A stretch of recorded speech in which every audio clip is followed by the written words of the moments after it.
Lights. Camera. Watch. The Boy and the Heron. Watch. So you missed 20 minutes of this movie thanks to Beyonce and the Renaissance. There were so many people at the movie theater. I didn't know the Renaissance was opening up, but I'll have to say it was like equivalent. I think it was less lines than Taylor Swift. Well, what I have to say is that this is the only time that you parking like a million miles away and walking for no reason like paid off, because the parking lot I parked in, like I usually park in, full, and like you have to go all the way down before you can get up. And then I went to the other parking lot, full. So then I ended up at the mall, and then I had to walk through the mall, and then the escalator going down the mall was broken, so then we had to go back through the mall, and then by the time we got to the movie theater, 20 minutes of the movie had passed. There you go. So the 20 minutes of the movie that you kind of missed is the beginning starts off, there's a fire at a hospital. The main character's mom is in the hospital, and like everyone's rushing there to the hospital to turn off the fire. Turn it off like a light switch. Yeah, I guess so. Or shut down the light. It doesn't work out. Anyways, 3 years later, we fast forward to the father moving to like a rural part of Japan, where he's like in charge of a factory, and they're making weapons for, I'm assuming, World War One. The boy meets his current mother, or his future mom, or mother-in-law, or stepmom, and they move into that house, and the stepmom is his aunt. I'm assuming, yeah. Weird. Odd. Let's keep it in the family. You know what I mean? But hey, it's kind of weird. Anyways, well, people do it all the time. But anyways, so he goes to the house, and then he meets all these like unique, weird characters and stuff like that. He goes to school, and like for some reason, like I guess like he's the new rich kid in school because he drives to school within like a car. Yeah. And then like these kids that are working in the fields because they're like helping the war effort beat him up. So on his way, he's coming home. He gets a piece of rock and hits his head. So I entered the movie theater right before he hits himself with the rock. Okay. So now I picked up the rest of that through like context clues watching the rest of the movie. The only thing that like I couldn't really pick up was the time that had passed before his mom had died. So it's 3 years. That makes sense. Yeah. So, but that blood sequence was so... Also, walking in, just seeing him go with the rock, I was like, what is happening? I know. It was just like, it wasn't... I've noticed there's a concept in this movie a lot. There's a lot of like overwhelming moments, like things that are constantly coming from him or swamping him, or like whether it's like the pelicans or the frogs or like the birds, they're all just like trying to consume him. So it's like an allegory of like the overwhelming emotions of grief, right? Yeah, like that's where we're going on this. Again, thank you for telling me this because I couldn't figure that out. Oh, at least that's what I picked up. Yeah. Like all this is happening to him and he has to like move through it, and he lost his mother. And by the way, excuse this audience, I just want to make sure I pressed record because I kind of feel like I didn't press record. Excuse my shorts. And we're recording. Anyways, back to the story. But so like the story itself, like I thought it was gonna go in a different direction. I didn't anticipate like the world building that he was later gonna discover that he was like destined to potentially do. I just thought it was kind of like you're gonna go to this magical world and like fight demons or something like that. When does the Heron first appear? He appears in like the beginning, like he sees him out in his window and stuff like that when he goes there. Like he almost attacks him in the like when he comes to the place, like he kind of like swoops in and stuff like that. Because like I walk in, he hits himself in the head, he's in his bed, and then the Heron comes and like bothers him, and he's like, "Not you again!" So I wasn't sure like how long he had been pestering him. Yeah, it was like a very again this studio makes these types of movies. Yeah, and it's kind of like when I was in the movie theater, like everybody was a fan. Everybody was like laughing at the subtle jokes. I didn't laugh at it. I didn't think it was funny at all, but our movie theater was cackling at some parts. And I was like, this is really interesting that this has really got you like this. Yeah, but I just can't like see like, you know, like, all the weird little frogs or like those little things that are supposed to be babies that are flying in the thing. Like they're very cute though. Yeah, they were very cute until you figure out like the storks or whatever are eating all the babies. The pelicans, yeah. Some really like demonic birds in this. Yeah, it's kind of scary, right? The parakeets effects were like the first scene were like the first time they're shown were like very, very cute, and then after we find out that they just eat anything, I was like, these are little monsters and I want them out of here. Yeah, I mean, again, one thing why I tell people to watch stuff like this is because we need like cinema like this animation stuff is so beautiful. It's all hand drawn. There's no CGI. Like, you get a real appreciation when like people like, they're so gorgeous and they're so sentimental. And... Yes. And I'm like when people talk shit about anime because they immediately think of like Dragon Ball Z or Pokemon, I'm like, yo, there is this other version of anime that's like this, you know? Yeah. And America really started animation with like Disney, but like I feel like Japan really just like grabbed hold of it, and like because of the genre they have, it's never like I don't think of these movies as like kids movies. I think of them as like pieces of art. Yes, because they have adult themes. Like obviously a lot of them star like or follow kids, so like they're suitable for all ages.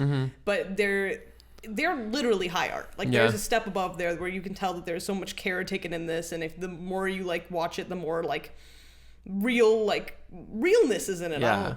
Like I don't know the artist or like the equivalent artist to compare it to, but if I was to say like imagine there's like a sequence where it's like a Norman Rockwell background in a house, and the characters are just walking through it, you know what I mean? It's just gorgeously drawn. The sets were beautiful. Yeah, like exactly, the sets look fantastic, and I'm like, wow, this is so interesting.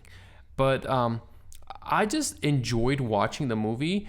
For me, like the story was not that strong. Like I'm like, I can't follow it. I'm sure there's like metaphors galore that I can't wrap my head around it. And there's someone that's probably doing a YouTube video, like an honors thesis of like the symbolism and like what the heron is and like what the parrots are supposed to be. And I would love to watch their video and tell me all about it. But I'm with you because there were like some things to me that like didn't add up. Like when the movie ended, I didn't expect that ending. Like it just went blue. Like, you know what I mean? I thought there was gonna be a little more to it. Yeah. Well, the whole thing so they get to the tower. Tower's in the backyard. His aunt's missing. She's pregnant. She disappears into the woods. He follows her into the woods. He gets to the tower. The heron's there and is like, I've been waiting for you. I'm a big spooky bird. He's with an old lady. The old lady is nowhere to be seen through the rest of the film. I get that there's alternate versions of people in his life or in a different universe that are somehow connected to his bloodline. That doesn't really make sense, but that's fine. But, like, where's the old woman? She's just in his pocket the whole time at the end? Like, excuse me? There was a point that I thought, like, stuff was happening. He was in his imagination, and there was, like, concussion that happened to him, you know? And he was dealing with the grief of his mother and the realities of, like, people at school don't like him. And that, like, his new aunt is his new mom and stuff like that. And so he was, like, in some ways creating like his own imaginary world. Lo and behold, that's not the case. It's actually like realistically some magical but thing. He did suffer a head injury, so you're not too far off on that. So I don't know if there was like a combination of stuff, and it was kind of like weird because like I thought the movie really started off like when Florence Pugh lady came and started off like she's on a sailboat and stuff like that and like rescues him and does fire, and I'm like, oh wow, is this movie starting now? This movie is going crazy. Yeah, is it really starting? Like this is where the movie starts. Yeah. And I thought it would be a little bit more adventurous, but it didn't. You know what I mean? Like I thought it would be a little bit cooler, a little bit more action packed and stuff like that. Did you feel that way? I can't say I was expecting like an action packed movie. Like honestly, my familiarity with like this library of like Studio Ghibli, like Miyazaki films is very small. I've only seen Spirited Away. And like I know a lot about the other ones and I've seen like clips, but I haven't like actually seen them all. Same. But I don't really get the like vibe that they're like high action. I get them that they're like a little bit slow paced, a little bit more about the beauty, a little bit more about like the weird creatures and the fantasy world we're creating. So I was kind of expecting that, but I'm with you because when the Florence Pugh like boat scenes start taking place and they're in the cemetery and he's attacked by the birds, I was like, oh, we're kind of kicking right now. Yeah, this is kind of cool. You know what I mean? And honestly, like it does kind of pick up from there because from there, he ends up with his fire mom later. Yeah. He leaves with the heron. Yeah. So is the heron a bird or is it a troll inside of a bird? I don't know. I really can't figure that stuff out. Is that like his inner demons? I have no idea. Is that his Jiminy Cricket, or is that him leading his way, or his conscious, or like his alter ego, or something like that? Well, let's take this moment to appreciate our man Robert Pattinson. Oh yeah. And his voice work as the heron. Your boyfriend. He went crazy. He was the only one that showed up and said, I am in an animated movie and I was hired to do a voice and I'm going to do a voice that is not my own. Yes, and it is very clear, like, he didn't do his voice. Because for a second, I'm like, where's Robert Pattinson? And then, like, at the end, when I saw the names, like, oh, he was he's the hair. Yeah. I didn't anticipate that. I'm like, go. Because when you heard Florence Pugh, like, Florence Pugh was just talking. No, Florence Pugh showed up on the screen. I did not know she was in this movie. I said, that's Florence Pugh. Yes. Same with Willem Dafoe, who was like the dying pelican. Yes. It's like, that's Willem Dafoe. Yeah. Also, what's it called? Luke Skywalker. I had no idea until the credits rolled, right? And I looked at my friend and I went, Luke Skywalker was like the Grandmaster. Wasn't that so cool? And Dave Bautista was like this, the King Bird, the King Parrot. Is Christian Bale in this too? I don't know who he is. He's the dad? I'm assuming, yeah. I have no idea who he is, but I think he's the dad. I'm assuming that too.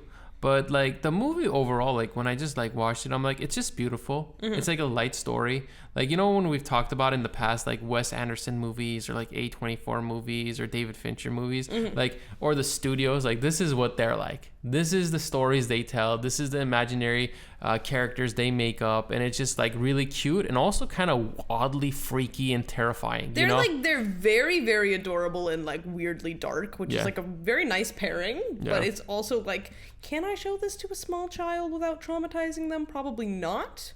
Could I show this to an adult who isn't too familiar with movies and not have them not think that they're watching something made for children? It's like a really weird line, but they have their audience. Yes. And their audience includes like everybody at the same time. Dude, so it's like not really a problem. My theater was packed. Oh, same. We had to sit in the front like section. Yeah, like I was shocked. I'm like, wow, like people, and they also have a fan event coming up for this. I saw that. Yeah, I don't even know what the fan event's gonna have. It's probably a Q&A. It's always a Q&A. Imagine Robert Pattinson shows up and you could have been at it. We can go. It's not too late. I think we're watching what's that movie? Poor Things. Poor Things. I was gonna say Good Guys. On Thursday, don't you forget. I have an event at the pizza I'm leaving for Poor Things. Hey, we're gonna watch Poor Things. I'm very excited. I know, I'm very excited. Dune was robbed from me, so this is my movie of the year. Oh, really? I'm very excited. Yes. I don't think that's gonna be the movie of the year. Imagine if it's my movie of the year. Yeah, but imagine if it falls short. Don't say that. Look, I will have to tell you one thing. You know what's getting great reviews? Oh, Wonka. I knew it. Everybody's been a hater for months, and I've been like, it's gonna be good. Critic reviews are out. Certified gold, baby. What if they're just like pumping it up and then the audience goes, I don't care. I've won. You won because the critics said it was good? Because everybody's been telling me months that it's gonna be garbage, and I've been standing by this movie. I don't know. I haven't seen it, but I've been standing by her side. You have it. You have it. I can't. There's no. So when everybody walks into the movie theater and has an absolute joyous time at Wonka, I'm going to rub it in everyone's face.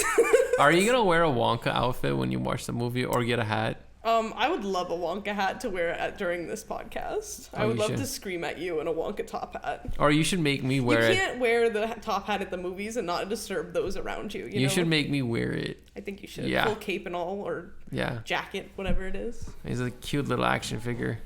Yeah, I'm excited. Anyway. Is there anything else that we would like to say for this movie? I mean, I don't really want to nitpick it at all because it's so uniquely itself and it's so beautiful and all the things, but like I didn't see the small child becoming his mother, which like that was kind of like a weird thing. Like I understand, like I didn't like, so the tower is connected to his bloodline because his great-great-grandfather got lost in the tower once it landed from space. Yes. And the world is actually a rock. And he needs someone of his bloodline to continue it. But his mother, as a child from another dimension, is also trapped in this world. So shouldn't she be able to do it?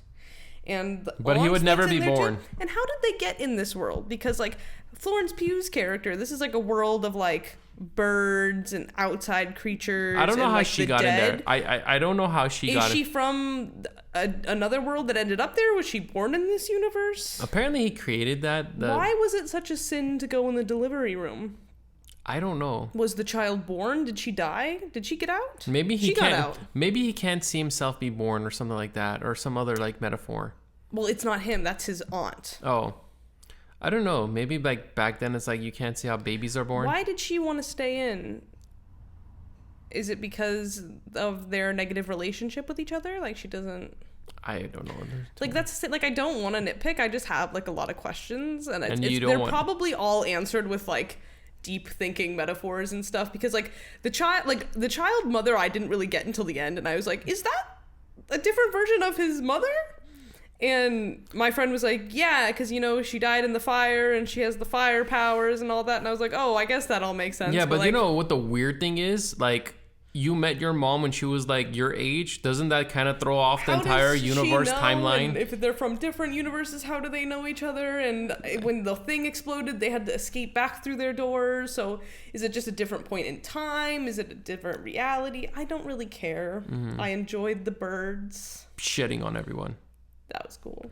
Literally every sequence when the birds came in, they're just taking a shit on everyone. Another thing I have is that he asked him to build a tower of the stones, and he said those are gravestones. Or gray stones. Oh, gray stones. I thought he said those are made from gravestones. I have no idea what they could be made out of. And then he brings them fresh stones that aren't tainted with his darkness. So why was the earlier stones a trick? Because it seemed like it was a trick. I have no idea. Why did the Heron try to fool him with a liquid version of his mother? I don't know. These are probably supposed to be like... I have lots of questions, but I did enjoy watching this film. You're talking to the worst person. Like, I'm that person that's like, wait, you didn't come up with that? You didn't see that analogy? I will be watching any in-depth YouTube videos I can find to study on this. What's like happening. The Easter eggs that are blam, blam, bam, bam, bam, bam. No, I'm more of a like Mr. Beast video where it's like, hey, you either finish or like die or something like that to win money. You know, like to win money. I like this stuff. Like, I have no idea what's going on. I just like anime, and I think more people should pay attention to anime. And like the fact that like if it draws more money and more like people, like it would like create like more of like these movies being made. Yeah. So here's to that. Yeah. Lights. Camera. Watch.